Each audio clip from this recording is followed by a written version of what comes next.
Hello student. Today I am going to teach you your first lesson from the class 11th textbook. The Portrait of a Lady.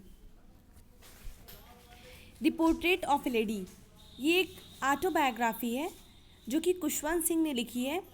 ये story उन्होंने ये जो biography है autobiography उन्होंने अपनी दादी के बारे में एक ग्राफिक पेन पिक्चर है ये जिसमें उन्होंने अपनी दादी के कैरेक्टर को डिस्क्राइब किया है अपनी ग्रैंड मदर के। अब हम देखेंगे अपना लेसन स्टार्ट करेंगे। My grand mother like everybody's grand mother was an old woman. She had been old and wrinkled for the 20 years that I had known her. People said that she had once been young and pretty and had even had a husband. But that was hard to believe. My grandfather's portrait hung above the mantelpiece in the drawing room. He wore a big turban and loose-fitting clothes. His long, white beard covered the best part of his chest, and he looked at least 100 years old. He did not look the sort of a person who would have a wife or children. He looked as if he could only have lots and lots of grandchildren. As for my grandmother being young and pretty, the thought was almost revolting. She often told us of the games she used to play as a child. That seemed quite absurd and undignified on her part, and we treated it like the fables of the prophet she used to tell us. अब हम इसका translation देखेंगे. My grandmother, like everybody's grandmother, was an old woman. My grandmother, मेरी दादी like everybody's grand mother सभी की दादी की तरह वॉज एन ओल्ड वुमेन एक बूढ़ी औरत थी. She had been old and wrinkled for the 20 years that I had known her. She had been old वो बूढ़ी थी एंड रिंकल्ड और झुर्रीदार फॉर द 20 years पिछले 20 सालों say that I had known हर जब से मैं उन्हें जान रहा हूँ. People said, लोग कहते हैं that she had once been young and pretty. That she had once been कि वो थी युवा और सुंदर. Young and pretty, युवा और सुंदर and had even had a husband. और उनके एक पति भी था. But that was hard to believe. Hard to believe means यकीन करना मुश्किल था. लेकिन ये यकीन करना मुश्किल था. My grandfather's portrait hung above the mantelpiece in the drawing room. Drawing room means था बैठक का कमरा. Portrait means होती तस्वीर. मेरे दादा की तस्वीर hung above लटकी हुई थी above the mantelpiece लालटेन के अंगीठी के ऊपर in the drawing room बैठक में. He wore a big turban. Turban means था पगड़ी. उन्होंने एक बड़ी पगड़ी पहनी हुई थी एंड लूज फिटिंग क्लोथ्स और ढीले ढाले कपड़े. His long white beard covered the best part of his chest. His long उनकी लंबी वाइट बियर्ड सफ़ेद दाढ़ी ने कवर ढका हुआ था. The best part of his chest उनके छाती का अच्छा भाग यानी उनके छाती का अधिकतर भाग उनकी सफ़ेद लंबी दाढ़ियों ने ढका हुआ था. एंड ही लुक्ड और वो दिखाई दे रहे थे एटलीस्ट 100 years ओल्ड और वो 100 साल के दिखाई दे रहे थे. He did not look the sort of a person who would have a wife और children. He did not look वो नहीं दिखाई दे रहे थे the sort of a person इस प्रकार के व्यक्ति. Sort of a person means इस प्रकार के व्यक्ति हु वुड हैव जिसकी हो सकती है ए वाइफ ए पत्नी और चिल्ड्रन या बच्चे. वो इस प्रकार के व्यक्ति नहीं दिखाई दे रहे थे कि उनके पत्नी या बच्चे हों.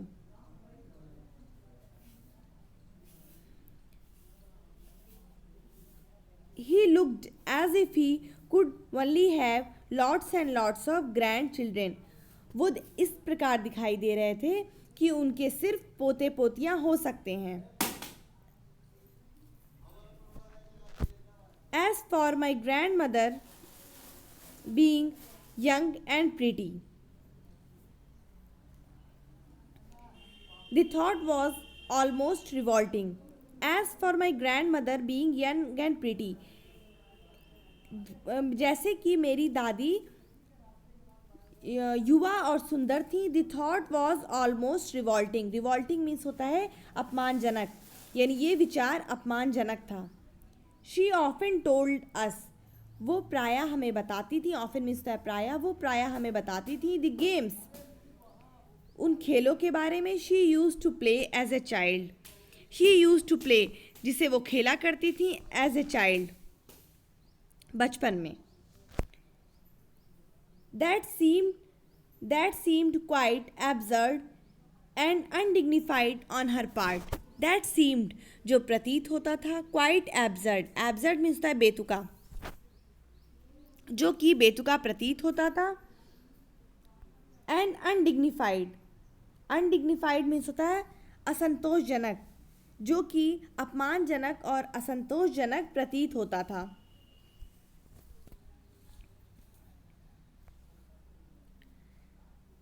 She always on her part, and we treated it like the fables of the prophets she used to tell us.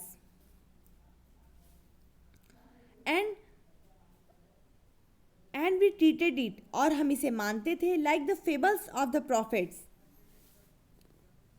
Fables means है कथाएं. Prophets means धर्मगुरु, और हम उन्हें धर्मगुरुओं की कहानी जैसा मानते थे. She used to tell us, जो वो हमें बताती थी. She had always been short and fat and slightly bent. She had always been short and fat. वो हमेशा short में छोटी थी, and fat और मोटी थी, and slightly bent और थोड़ी सी झुकी हुई थी. Her face was a crisscross of wrinkles running from everywhere. And everywhere, उनका चेहरा झुर्रियों से भरा हुआ था, जो यहाँ से वहाँ दौड़ती थी. मीन्स जो झुर्रियाँ थी, जो क्रिस क्रॉस थे उनके चेहरे पे निशान थे, वो एक जगह से दूसरी जगह दौड़ते थे. वी वर सर्टेनली, हम निश्चित थे. She had always been as we had known her, कि वो ऐसी ही थी जैसे कि हमने उन्हें देखा है. ओल्ड, बूढ़ी. सो टेरिबली ओल्ड, इतनी बूढ़ी. That she could not have grown older, कि वो इससे अधिक बूढ़ी नहीं हो सकती थी. एंड हैड स्टेड मीन्स ठहरी हुई थी और रुकी हुई थी. एट द सेम एज, इसी उम्र पर. फॉर 20 ईयर्स, 20 सालों से. She could never have been pretty, वो कभी भी सुंदर नहीं हो सकती थी. बट शी ऑलवेज ब्यूटिफुल, लेकिन वो हमेशा खूबसूरत थी. She hobbled about the house in spotless white, with one hand resting on her waist to balance her stoop. She hobbled. Hobbled means होता है लंगड़ा कर चलना. She hobbled, वो लंगड़ा कर चलती थी. About the house, घर में. In spotless white means अपने दाग रहित सफ़ेद कपड़ों में. With one hand resting on her waist, एक हाथ अपनी कमर पर रखे हुए. To balance her stoop.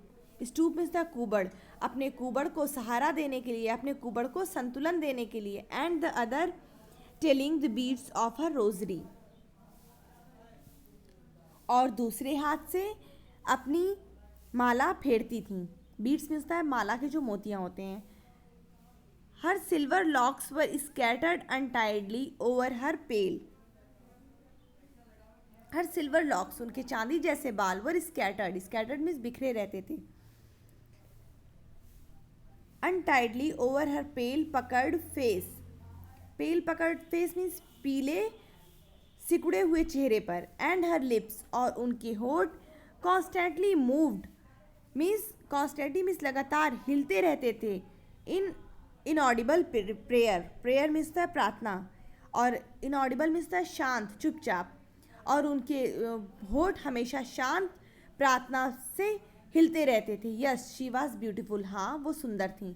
She was like the winter landscape in the mountains, an expanse of pure white serenity breathing peace and contentment. She was like the winter, वो शीत की तरह थी. लैंडस्केप, वो लैंडस्केप मिलता है भूमि, वो शीत भूमि की तरह थी. इन द माउंटेन्स, पर्वतों में एन एक्सपेंस, एक्सपेंस मीन्स फैला हुआ। प्योर वाइट सेरेनिटी, एक शांत फैला हुआ क्षेत्र। ब्रीदिंग पीस एंड कंटेंटमेंट, जहाँ पर शांति, कंटेंटमेंट मीन्स होता है संतोष, जहाँ पर शांति और संतोष की सांसें ली जाती थी। इस तरह से हमारा जो 2 पैराग्राफ था वो कंप्लीट हो गया। अब हम अपना 3rd पैराग्राफ अपने नेक्स्ट जो वीडियो होगी उसमें पढ़ेंगे। Thank you.